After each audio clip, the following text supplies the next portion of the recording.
A very warm welcome to you all students.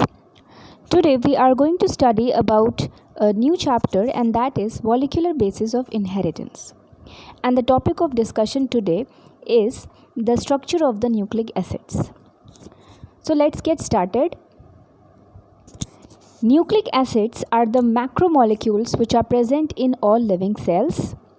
Friedrich Miescher was the first person isolated the nucleic acids from the first cell, and he called it as nuclein. As it has an acidic nature, so Altman called it as nucleic acids.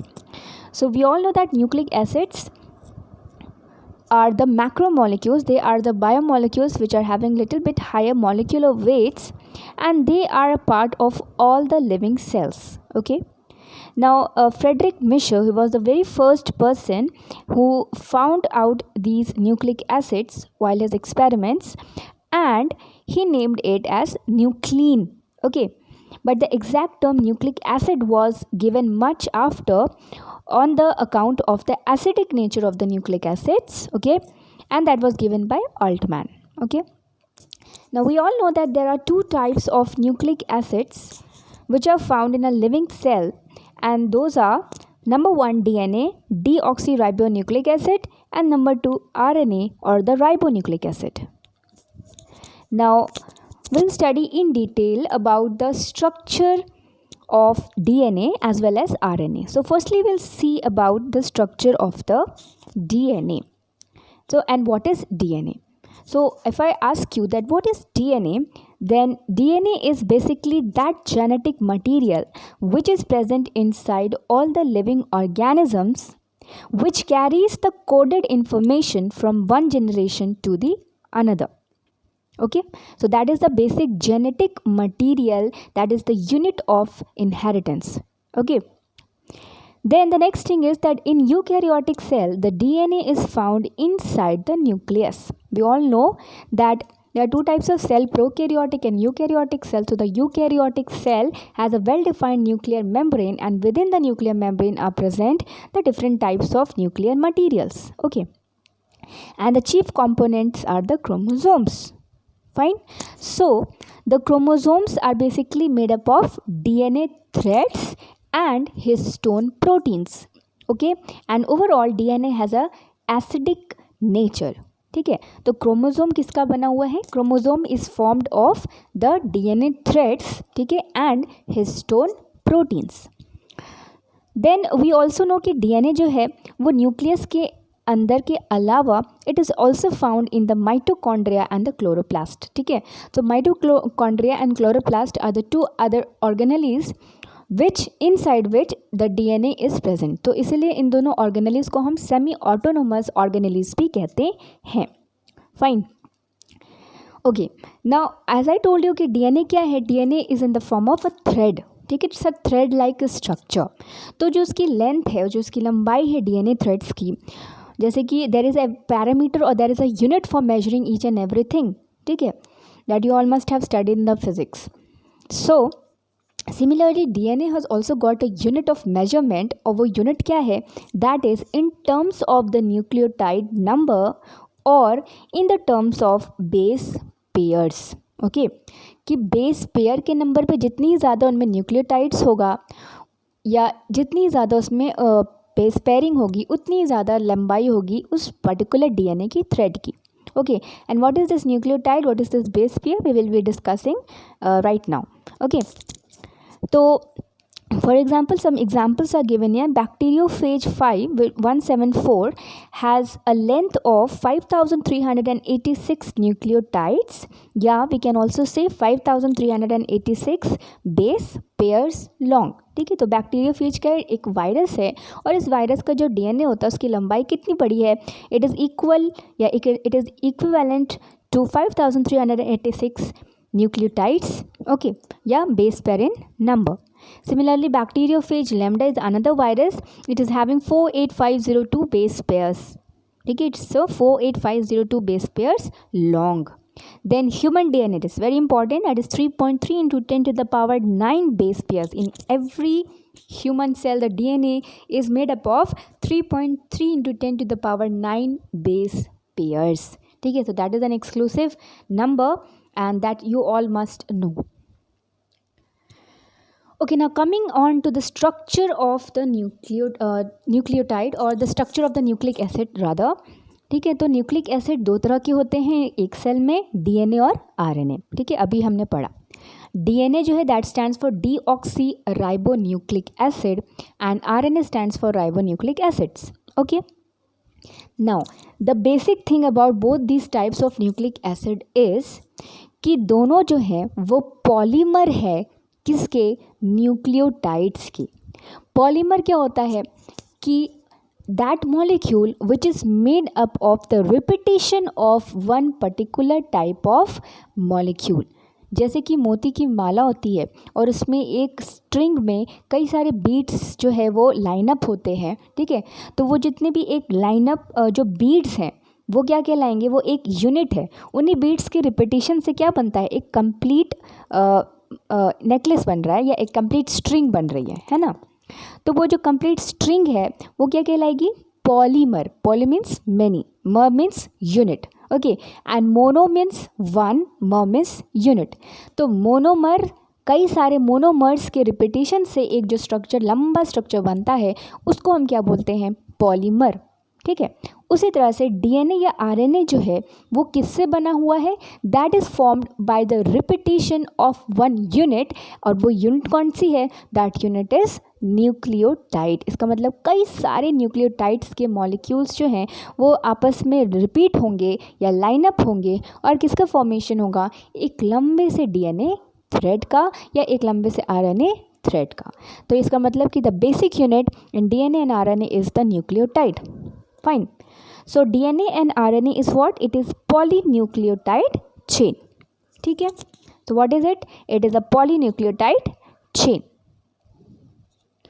So basically, if we talk about in detail about that nucleotide, अभी तक हमने पढ़ा कि DNA और RNA क्या है, वो nucleotides के रिपीटिशन से बनता है.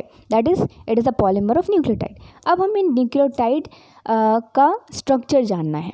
ठीक है, तो अगर हम डीएनए के बारे में स्टडी कर रहे हैं तो हम उसके न्यूक्लियोटाइड को नाम देते हैं डीऑक्सी राइबो न्यूक्लियोटाइड्स. और अगर हम आरएनए का स्ट्रक्चर स्टडी करते हैं तो हम उसके न्यूक्लियोटाइड्स को बोलते हैं राइबो न्यूक्लियोटाइड्स. अंडरस्टूड.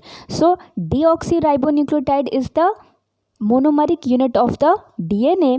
ठीक है, और ribo nucleotide is the unit of the RNA. Fine.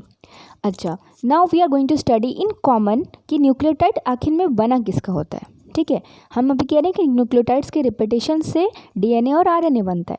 अब हमको पढ़ना है कि न्यूक्लियोटाइड एक्चुअली में किसका बना होता है. न्यूक्लियोटाइड्स भी फर्दर जो है वो तीन उनमें पार्ट्स होते हैं या तीन कंपोनेंट्स होते हैं. कौन कौन से होते हैं, let's see. The very first is a pentose sugar, the second is the nitrogenous bases and the third is the phosphate radical. Understood? So pentose sugar और nitrogenous base और phosphate radical तीनों मिलकर क्या बनाते हैं, एक न्यूक्लियोटाइड बनाते हैं. ठीक है, और ये न्यूक्लियोटाइड आपस में जॉइन अप होकर एक न्यूक्लिक एसिड बनाते हैं. बात समझ में आई. Okay, now what is a pentose sugar. Pentose sugar जो है वो क्या है, एक 5 कार्बन एटम का जो शुगर मॉलिक्यूल होगा, जो कार्बोहाइड्रेट होगा, उसको हम पेंटोस शुगर बोलते हैं. फिर नाइट्रोजनस बेसिस में हेट्रोसाइक्लिक नाइट्रोजनस कंपाउंड्स होते हैं. ठीक है, जो कि जिनको हम बेसिस कहते हैं. और लास्ट में क्या होगा कि फॉस्फोरिक एसिड्स होते हैं या फॉस्फेट मॉलिक्यूल्स, मोइटीज़ होती हैं जो मिलकर एक न्यूक्लियोटाइड फॉर्मेशन करती है. सबसे पहले क्या होता है कि एक पेंटोस शुगर होगा जिसमें साथ में आके कंबाइन करेगा नाइट्रोजनस बेस. ठीक है, और पेंटोस शुगर और नाइट्रोजनस बेस के इस कॉम्बिनेशन को हम क्या बोलते हैं, that is known as nucleoside. ठीक है, न्यूक्लियोटाइड हम कब कहेंगे, इट न्यूक्लियोटाइड कब बोलेंगे, when there is a combination of pentose sugar, nitrogenous bases and phosphate radical, तीनों. ठीक है, लेकिन पहले क्या होता है कि पहले सिर्फ पेंटोस शुगर और नाइट्रोजनस बेस आपस में कंबाइन होते हैं और जो स्ट्रक्चर बनता है उसको हम क्या बोलते हैं, न्यूक्लियोसाइड. और इसी न्यूक्लियोसाइड में अगर फॉस्फेट रेडिकल भी आके ऐड हो गया है तब इस पूरी यूनिट को हम क्या बोलते हैं, दैट इज़ द न्यूक्लियोटाइड. ठीक है, so if you are asked what is nucleoside, so that is pentose sugar plus nitrogenous base. ठीक है, उसको हम न्यूक्लियोसाइड SIDE बोलेंगे, और उसमें अगर फॉस्फेट रेडिकल ऐड हो गया, ठीक है, तब हम उसको बोलते हैं nucleotides. Understood? Okay, so this is the thing, that is the components of the nucleotide. अब हमको एक एक करके सारे स्ट्रक्चर्स देखने हैं। सो पहले हम स्टडी करेंगे about the pentose sugar. As I told you that pentose sugar means it is made up of 5 carbon atom and it is a cyclic compound, ठीक है, इसको हम लोग साइक्लिक वे में रिप्रेजेंट करते हैं।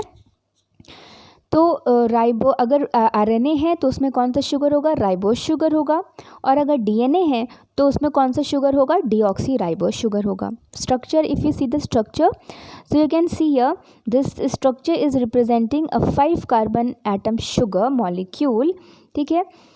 So you can see this is the numbering is done here, that is the molecular formula is C5H10O5, ठीक है, that is the molecular formula of ribose sugar, and C5H10O4 that is the molecular formula of deoxyribose sugar.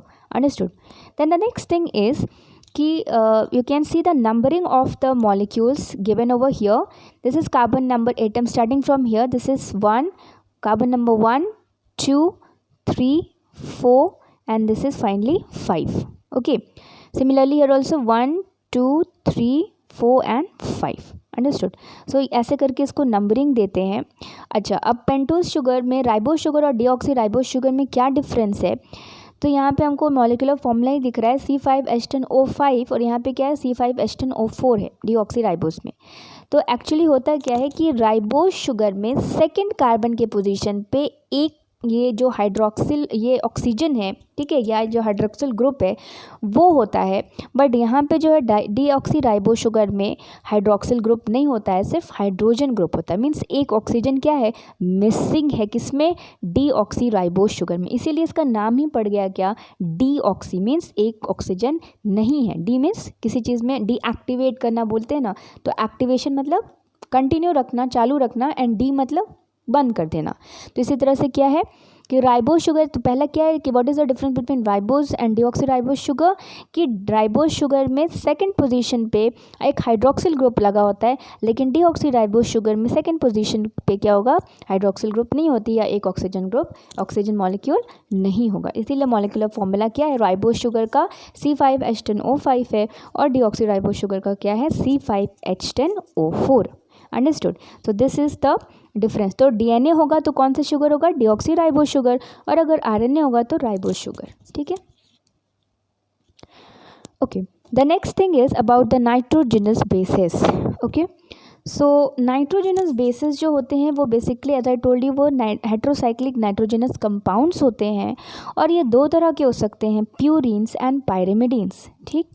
Purine में further 2 types होते हैं, adenine और guanine, और pyrimidines में further 2 types होते हैं, 3 टाइप्स के होते हैं, साइटोसिन, थायामीन एंड यूरेसिल।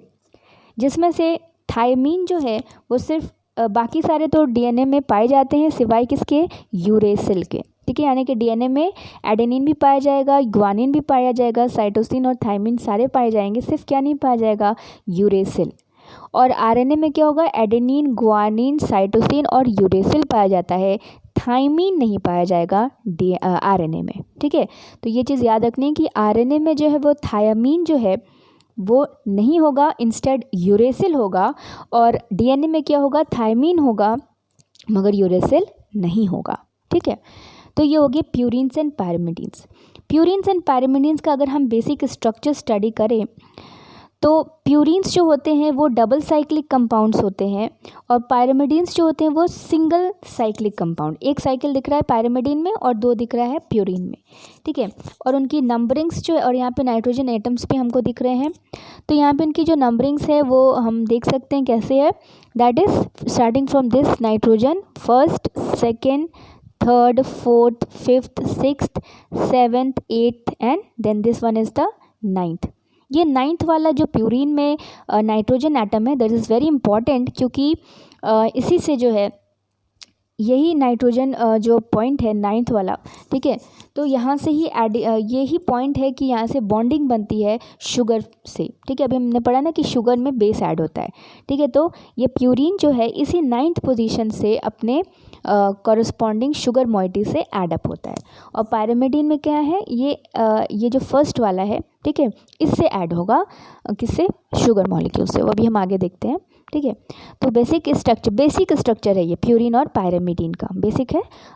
उसमें अब एडेनिन, गुआनिन, साइटोसिन का जो है structures you can just see here, I show you, okay, you can see the structure, okay. So this is the structure of the adenine, guanine, cytosine and uracil. You can see the structure. Thymine, ठीक है, 1 cycle इसमें, and cytosine also 1 cycle and uracil also 1 cycle, यानी कि ये तीनों क्या है, that is the pyrimidine. और ये एडेनिन और ये ग्वानिन जो है वो क्या है, वो डबल साइक्लिक है, इसका मतलब ये दोनों क्या है, प्यूरिन है। बाकी थायमिन, साइटोसिन, यूरेसिल क्या है, पायरिमिडीन है, ठीक है। जिसमें से थायमिन सिर्फ डीएनए में पाया जाएगा, adenine, guanine, cytosine DNA RNA दोनों में पाया जाएगा, लेकिन आरएनए में सिर्फ यूरेसिल पाया जाता है। यूरेसिल जो है वो सिर्फ आरएनए में पाया जाता है, ठीक है। Structure of the sugars also is given here, okay. Then the next thing is about the phosphate moiety, ठीक है। दो चीज़ हमने पढ़ ली, that is the bases and the sugar. ना द थर्ड यूनिट जो न्यूक्लियोटाइड में होती है वो क्या है, फॉस्फेट मोइटी है या फॉस्फोरिक एसिड होता है, okay. So you can see the structure of the phosphoric acid over here. So you can see, as we know कि फॉस्फोरस की जो है वो वैलेंसी कितनी होती है, 5 वैलेंसी होती है, जिसमें से 3 वैलेंसी जो है वो सेटिस्फाइड है हाइड्रोक्सिल ग्रुप से, और एक वैलेंसी जो है वो that is by double bond, through double bond it is bounded with the oxygen atom. So that is actually H3PO4, that is a phosphoric acid, ठीक है।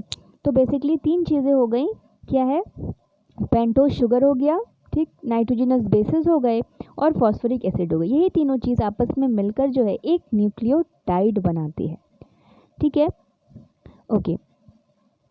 Now if we see the structure of the nitrogenous so talking about the structure of the DNA की, अब वो तीनों units जो है वो आपस में कैसे जॉइंट टुगेदर रहते हैं।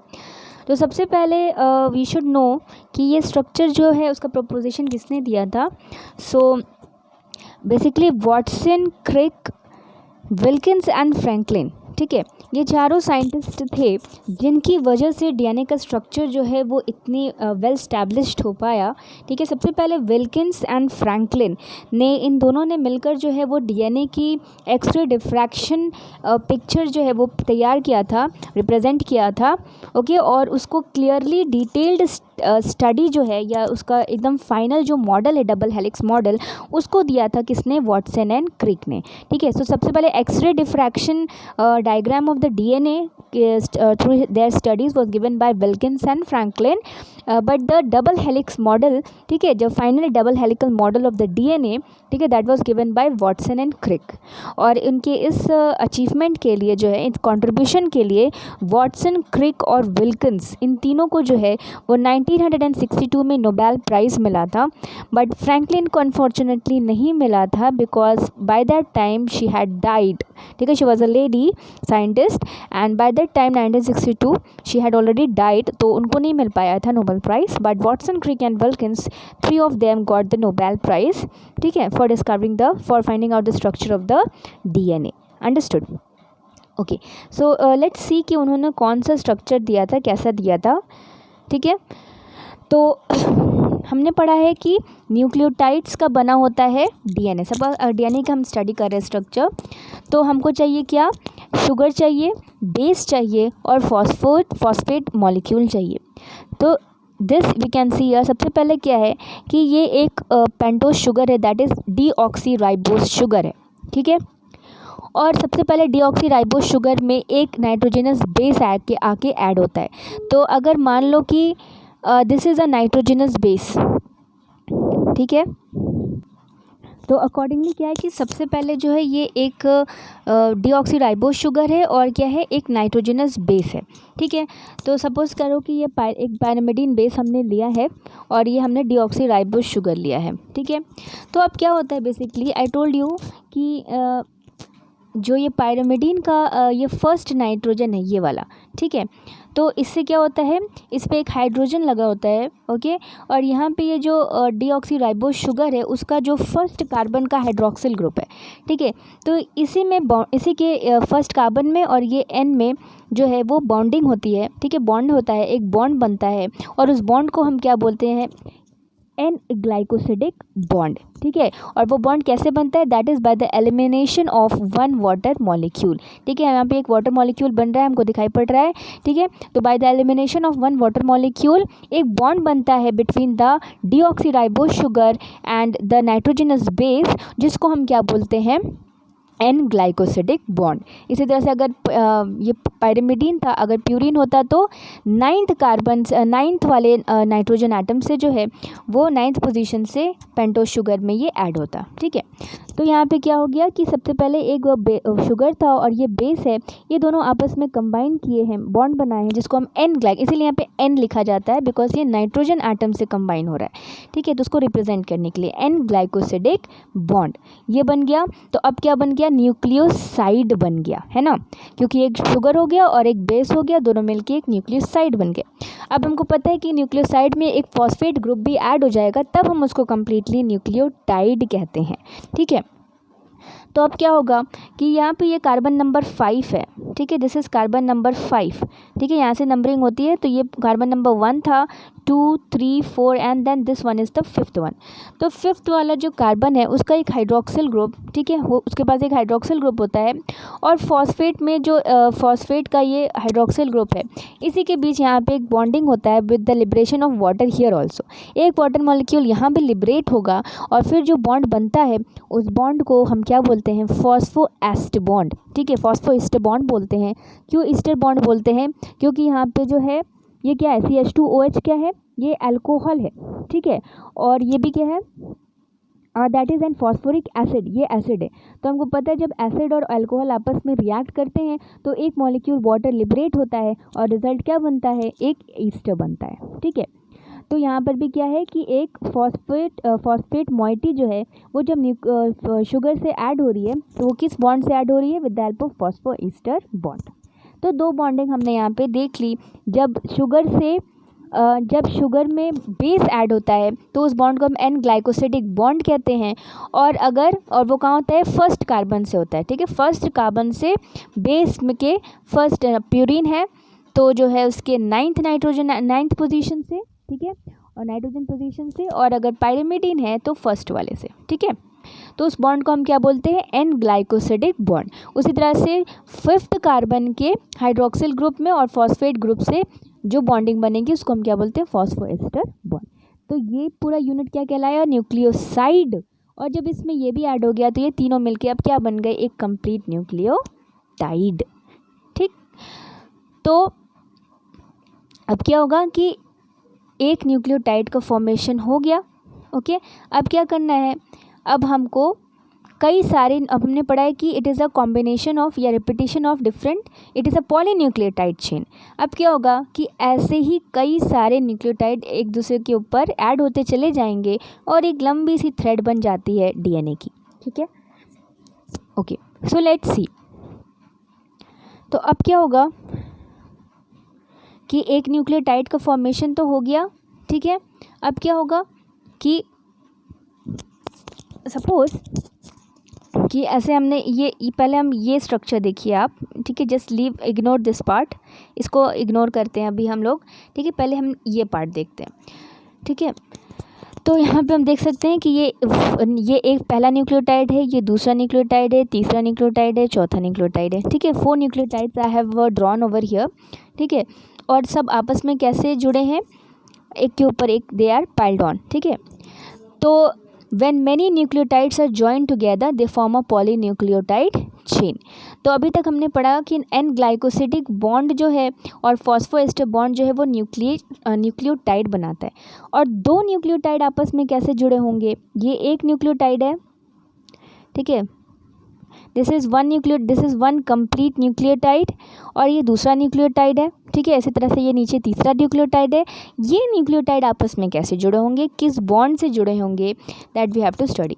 तो यहाँ पे ये एक बॉन्ड छोटा सा यहाँ पे दिख रहा है third position of pentose sugar से, और ये एक फॉस्फेट के जो है हाइड्रोक्सिल ग्रुप के बीच में फिर से एक बॉन्डिंग बनती है और यहाँ पर भी एक वाटर एलिमिनेट होता है, एक ईस्टर मॉलिक्यूल का फॉर्मेशन होगा, ठीक है।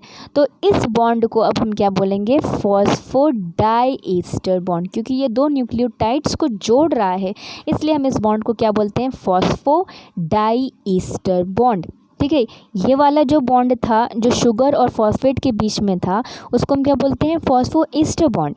लेकिन जो दो न्यूक्लियोटाइड्स को जोड़ता है उसको हम क्या बोलते हैं, फॉस्फोडाईईस्टर बॉन्ड। और ये वाला बॉन्ड जो शुगर और नाइट्रोजनस बेस के बीच में है उसको हम क्या बोलते हैं, ग्लाइकोसिडिक बॉन्ड, ठीक है। तो 3 बॉन्ड हमने स्टडी कर लिया। This one is glycosidic bond, ठीक है, फिर दिस वन इज़ फॉस्फोईस्टर बॉन्ड और ये वाला बॉन्ड क्या है, दैट इज़ फॉस्फोडाईईस्टर बॉन्ड। तो अगर क्वेश्चन पूछेगा कि बेस और शुगर किससे ज्वाइन होते हैं, बाय एन ग्लाइकोसिडिक बॉन्ड, ठीक है। फॉस्फेट ग्रुप जो है वो न्यूक्लियोसाइड से किस बॉन्ड से ज्वाइन होता है, बाय फॉस्फोईस्टर बॉन्ड। और 2 न्यूक्लियोटाइड्स आपस में किस बॉन्ड से ज्वाइन होते हैं, with the help of phosphodiester bond. इसी तरह से करके क्या है कि नीचे तक जो है एक you can see the structure, ये भी फॉस्फोडाईईस्टर बॉन्ड है, ये भी फॉस्फोडाईईस्टर बॉन्ड है, ठीक है। तो सारे फॉस्फोडाईईस्टर बॉन्ड क्या करते हैं कि सारे न्यूक्लियोटाइड्स को जोड़ते चले जाते हैं, ठीक है। तो इस तरह से करते क्या होता है कि एक पूरी चेन बन गई किसकी, पॉलीन्यूक्लियोटाइड की, ठीक है। अब now we can see here कि ये जो 5th पोजीशन है, ये 5th पोजीशन फ्री है, ठीक है। और यहाँ पे क्या है, ये 3rd पोजीशन जो फ्री, जो पॉलीन्यूक्लियोटाइड की चेन है उसमें जो सबसे पहला न्यूक्लियोटाइड होगा और जो सबसे लास्ट न्यूक्लियोटाइड होगा, तो द वेरी फर्स्ट वन का जो 5th पोजीशन है वो फ्री है, वो किसी से बॉन्डेड नहीं है, ठीक है। और जो 3rd पोजीशन है वो भी फ्री है, किसी से बॉन्डेड नहीं। यहाँ पे देखो ये वाला जो पेंटोज शुगर है, ये 3rd पोजीशन जो है वो फॉस्फेट से बॉन्डेड है, यहाँ भी बॉन्डेड है, यहाँ भी बॉन्डेड है, लेकिन ये वाला जो है वो लास्ट चूँकि एंड है इसलिए उसके नीचे और कोई न्यूक्लियोटाइड नहीं है, that means that position is free, ठीक है। तो उस एंड को, ऊपर वाले एंड को जो फ्री है उसको हम 5 प्राइम एंड कहते हैं, उसको हम ऐसे लिखते हैं, ठीक है। 5 लिख के ऊपर हम ऐसे एक छोटा सा वो लगाते हैं कोलन, इन्वर्टेड कॉमा टाइप्स, ठीक है। और नीचे भी हम ऐसे इसको रिप्रेजेंट करते हैं 3 प्राइम, ठीक है। तो ये हो गया कि चूँकि ऊपर का 5th पोजीशन फ्री है और नीचे का 3rd वाला पोजीशन फ्री है, इसीलिए हम इस चेन की एंड को कैसे रिप्रेजेंट करते हैं, बाय 5 प्राइम एंड नीचे वाले को बाय 3 प्राइम, ठीक है। तो ये हो गया। तो ये एक कंप्लीट चेन बन गई किसकी, पॉलीन्यूक्लियोटाइड की। I hope this much is clear to you all, ठीक। अच्छा, नाउ वी नो कि डबल हेलिक्स मॉडल जो है वॉटसन एंड क्रिक ने दिया था, ठीक है। तो according to that double helical model of DNA, actually में जो डीएनए का जो स्ट्रक्चर होता है वो कैसा होता है, that is you can see here, sorry,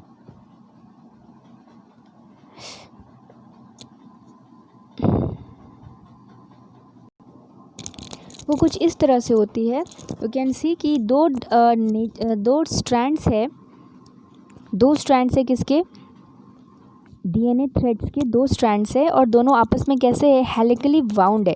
तो एक डीएनए मॉलिक्यूल जो है वो बेसिकली 2 डीएनए थ्रेड्स का बना होता है, समथिंग लाइक दिस, ठीक है।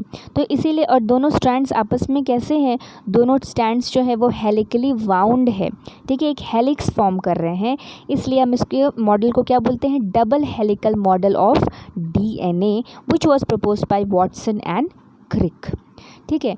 तो अभी तक जो हमने पढ़ा था वो हमने एक चेन का पढ़ा है, that is we are talking about just we have studied about 1 chain, ठीक है।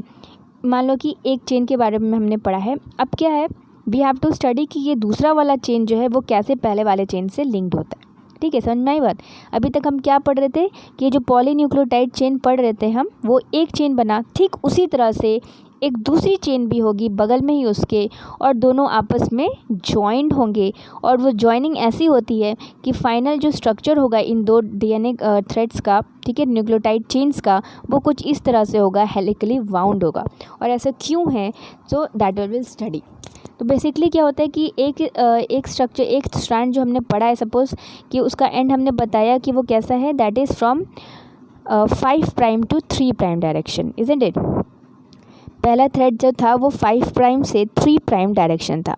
अब क्या होगा, उसके जस्ट बगल में जो दूसरी स्ट्रैंड होती है डीएनए की, वो उसकी ऑपोजिट पोलैरिटी की होती है। मतलब दूसरा वाला थ्रेड का 3 प्राइम ऊपर होगा और 5 प्राइम नीचे, मीन्स एंटी पैरेलल पोजीशन होता है। ठीक है, सो लेट्स सी द स्ट्रक्चर कि वो कैसे बनता है। ये वाला पोर्शन हमने पढ़ लिया, ठीक है, कि ये एक पॉलीन्यूक्लियोटाइड चेन बन गई। ठीक उसी तरह से एक और पॉलीन्यूक्लियोटाइड चेन होती है जस्ट इस पहले वाले चेन के बगल में, ठीक है, जिसमें भी, उसमें भी it will also be having sugar, it will also be having phosphate group, and it will also be having a nitrogenous base, exactly similar to that of the first chain. सब कुछ वैसे ही रहेगा।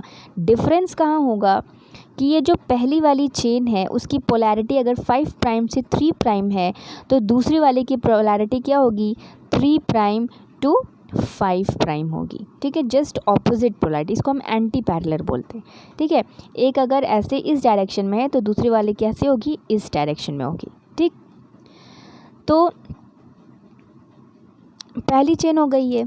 ठीक है, तो अगर इस तरह से हम कुछ अगर लिखते हैं कि पहले हम ये बना लेते हैं ये वाली चेन, उसके बाद हम जस्ट इसका ऑपोजिट जो है ये दूसरी चेन को रिप्रेजेंट कर रहे हैं।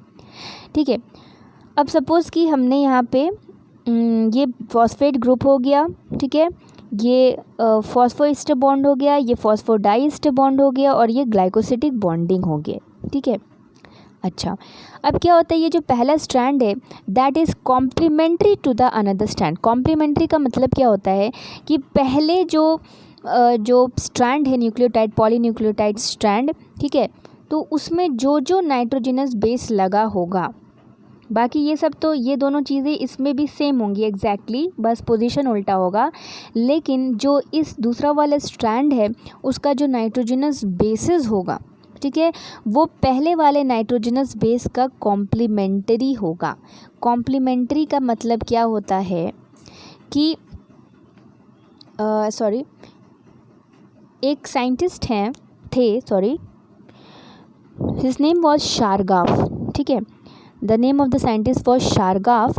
तो शारगाफ ने एक रूल दिया था कि जब 2 स्ट्रैंड्स होती है डीएनए की, ठीक है, तो उन दोनों स्ट्रैंड्स में जो नाइट्रोजनस बेसिस होते हैं वो एक दूसरे के कॉम्प्लीमेंट्री बेसिस एक दूसरे को पेयर करेंगे।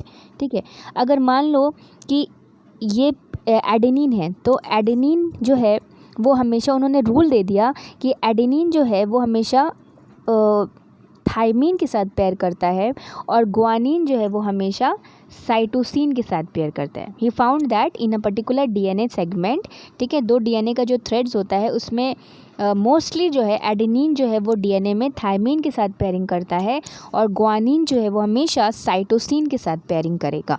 ठीक है, इसका मतलब कि जितना the amount of the adenine is equal to the amount of the thymine in a DNA, and the amount of guanine is equal to the amount of cytosine in a DNA. ठीक है, that means ratio of purine and pyrimidine are equal.